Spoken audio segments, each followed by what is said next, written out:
You can never lose focus.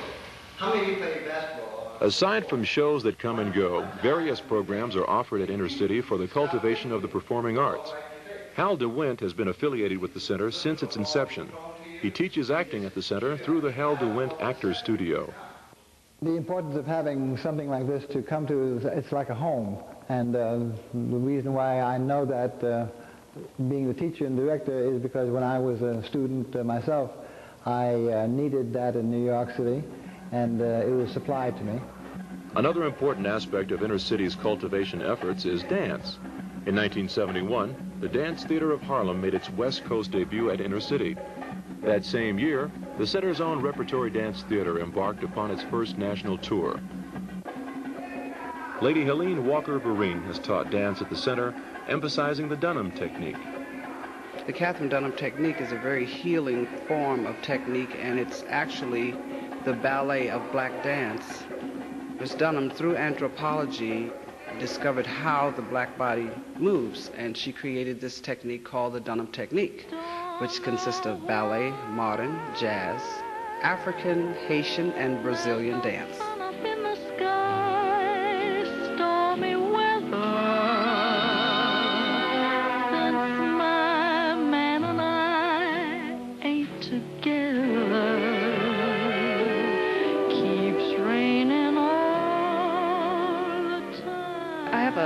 Special kind of allegiance to this place. It's been a tremendous support system for me, and it's been a constant in my life. As for dancers needing to dance, it's much like anything else. A writer writes, a singer sings, an actor acts. A dancer must dance, and training, I mean, the dancer's body is the dancer's instrument, like other similar professions, and that instrument must stay well honed. Students come from different parts of America to take a scholarship here at Intercity, and it's usually an acting scholarship or singing or what have you. They usually come to learn the different parts of the art, and they're usually introduced to me for dance because usually I can accommodate them in the structure of dance that they're used to, being that I teach the Catherine Dunham technique. One of the more unique programs offered by the center is the annual short play competition. We need a script.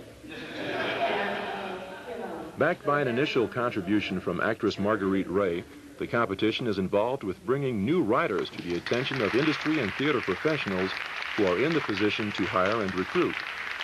We have a lot of writers in our community, good writers, with original plays.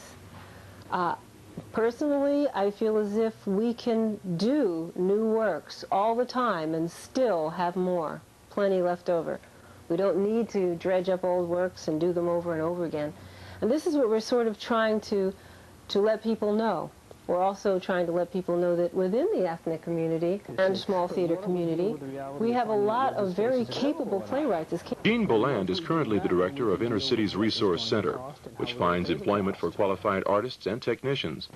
He oversees the center's touring company and once headed Intercity's Readers Theater, a program designed to give new writers a chance for their work to be heard by an audience. I think in many ways it was a forerunner of the play competition. The only difference is that the play competition provides a play that is fully mounted. And this year we have 107 from all over the country. And then it also provides the involvement of the industry. It has casting directors, producers, writers, screenwriters, novelists, and people who will be able to find employment for the actors and for the writers. The written word is where it all begins, and we have to develop. In 1988, Ernest Phan won first place in the competition with his play William V. An internship for the Robert Guillaume Show was the first place award. Maureen Reed is assistant to the executive producer, Robert Guillaume. It's very important for us to think of adding new blood to network television. Anyone can see any of the major shows with a few exceptions and see that new ideas are needed, new writers are needed. And I think that with the programs here at Intercity, a lot of talent can come through if we remember to come down and offer these people opportunities. When Robert heard about the competition and was asked about offering an internship, he was quite excited about it. Listen, before I tie into this thing, let me ask you a question. Yeah? Is there a bathroom in this joint?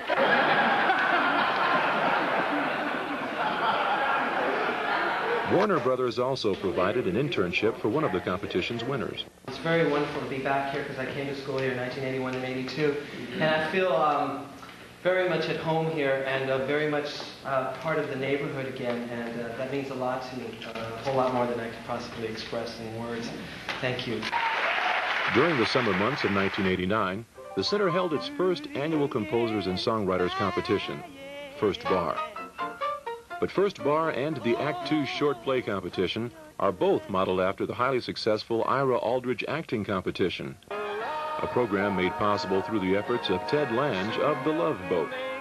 I was going to call the acting competition the Ted Lange acting competition, but that's so pretentious. I didn't want to do that. Then I decided, well, you know, this is a good way to get people interested in Ira Aldridge.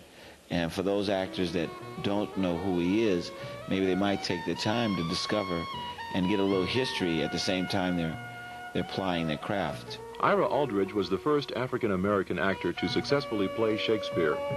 He was internationally known during his heyday and brought to the works of William Shakespeare a new dimension, especially to the role of Othello, a part that customarily has been played by white actors in blackface. One of the things about working in community theater, particularly equity waiver, is that the actors were not getting paid. So I devised this plan in which I would have actors, if they were going to do the play, they had to do the run of the play. If they did the run of the play, they would be eligible to apply for this acting competition in which they could do a scene from anything they wanted to do. The only criterion at the time was to have worked at inner city. The competition is open to anyone who feels his or her work is ready to be seen by professionals. It provides an opportunity for actors of all ethnic backgrounds to showcase their talents. It can also serve as a crucial first step to the more lucrative film and television industry. Hollywood is very fond of saying, well, you know, there are not any really new talented people around. But there are, and the question is, how do you go about finding them and hunting them out? And when we announced that we're doing the acting competition, well, people come from all over to be exposed. And the great thing about it is we have the industry here to see their agents. Although cash awards and scholarships are given, the greatest award perhaps is the possibility of being discovered by that agent or casting director who is either in the audience or on the panel of judges. What I look for as a judge is the marketable personality of a particular person, their ability to understand and interpret the material that they have selected, their ability to enunciate correctly, because that's very important. And that little identifiable, indefinable something that people have or do not have as a result of having been in attendance at the Ira Aldridge Awards competition. I have been able to get some really good people, and among them have been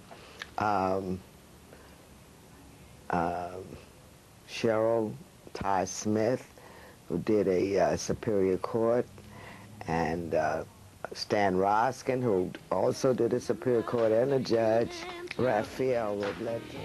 As winner of the female category in 1987, B.B. Smith has since worked on shows such as Knots Landing, Dallas, Hunter, A Different World, and The Women of Brewster Place. I still didn't have an agent, so I said, okay, well, I'll get in the competition again. So in 1987, I got in the competition, and I won.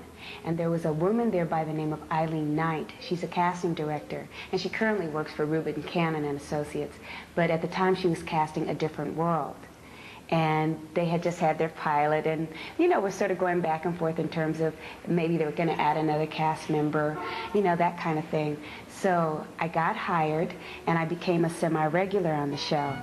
The Ira Aldrich acting competition is a valuable experience. It really is. I mean, it's like if I hadn't won, I'd be in it this year. For the simple fact that people see you, they remember you. A lot of my work has been on recommendations. And I'm not a superstar or anything like that yet, but I work and I make my living from being an actress. I just finished working on an Eddie Murphy movie entitled Harlem Nights. It is being presently shot at Paramount Pictures. It's starring Eddie Murphy, Richard Pryor, oh God, how can I forget? Red Fox, Della Reese, Arsenio Hall. It's going to be a blockbuster, there's no doubt. And starting a picture in a couple of weeks entitled The 5 Heartbeats, which will be produced by Henry Winkler. So there's no doubt Inner City has played a very important part of my life, and that is because I ended up winning the Ira Aldrich competition. And it has helped me to propel and to learn a little bit more about show business. And thank God to something that I got from my own community. Like the entire trilogy of competitions, the Ira Aldrich acting competition only guarantees an opportunity. Winning doesn't necessarily guarantee commercial success. The competitions can, however, provide the encouragement and impetus that is needed to achieve such a goal. If it weren't for Inner City, I don't think I would be an actress. How I personally benefited from the competition, it gave me ammunition to call people to say, I won the competition, and now will you see me? It also gave me a personal confidence in myself, that it gave me a time when I needed an applause, a time when I needed recognition in my career that otherwise I would have never been able to get. There's no other outlet that I can think of where you can get this type of applause and recognition and queen for the day and all that. I think if it hadn't been for the Ira Aldrich Awards, I probably would have just thrown my hands up and taken nursing or something. I don't know. Hawthorne James has been associated with Inner City Cultural Center since coming to Los Angeles 13 years ago. He had acted in several plays at the center, but it wasn't until he won the competition in 1985 that he was considered a professional. My biggest break came through the Ira Aldrich competition, and it was a bigger break than I even realized, because one of the judges that night was a casting director, Reuben Cannon. So I won the competition that year, and about a week later, I think it was about a week later, I got a call from Reuben's office saying, come down and audition. And the audition that I had was for The Color Purple. Opportunity, exposure, recognition. That these things come with performing or competing at Inner City Cultural Center is just a part of what sustains it.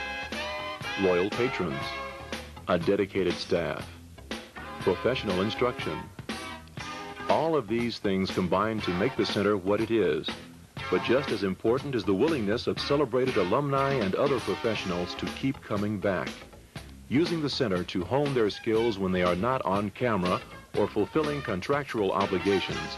They, too, serve as links between the minority community and the film and television industry. In this business, you got a 1 in a million chance, no matter what your color is. Your chances and opportunities decrease the darker your skin gets. It's not just Inner City, but places like Inner City. It gives people a place to hone their craft, to practice. If you only got a chance to act when you got a job, you never get any practice in because you don't work that much. So small theaters and community theaters all around the country are where young actors and older actors and writers and producers and directors hone their skills and practice. This play that we're doing now, these are just people I picked up in the community that have done a phenomenal job and created an incredible play.